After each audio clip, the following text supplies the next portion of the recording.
Hey guys, Brett here with Kingstree Plumbing, and today I'm answering the question, how do I change my shower head? Okay guys, so today I'm going to be showing you how to change a shower head.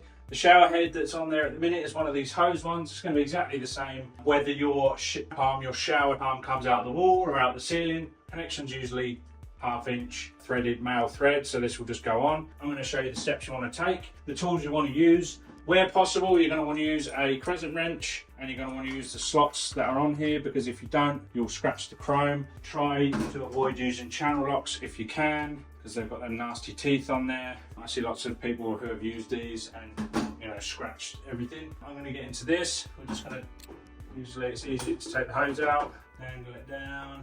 You can unwind it here if you want. I'm just going to keep it on, just unwind it.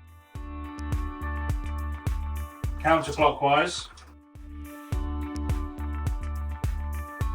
You can see there's this pink tape on here from the last time. You can take that off if you want. You might have white tape, you might have paste. Try and give that a good clean up. It's a good opportunity to clean it right now.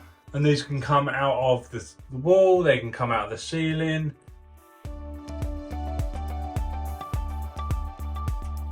What I like to do is I like to use a piece of Teflon tape. Sometimes I see these and there's tape all over and you can see everything. I like to get a small piece of Teflon tape, fold it over. Often they'll provide Teflon tape with the shower head. Fold it over, wind it around the edge, as close to the edge as you can a couple of times. You're just gonna wanna wind it around like that. You don't wanna go too high up because you're gonna try and hide it. You don't want them to see the tape.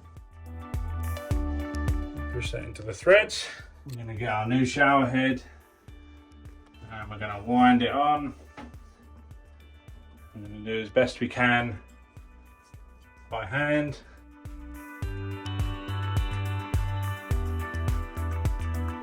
There we go, it's gone all the way. Now I've got a plumber's grip so I can tighten it pretty down my hand. If not, you're going to want to use these, put it on those tabs that I showed you, give it a quarter turn, don't over tighten it. You can always nip it up.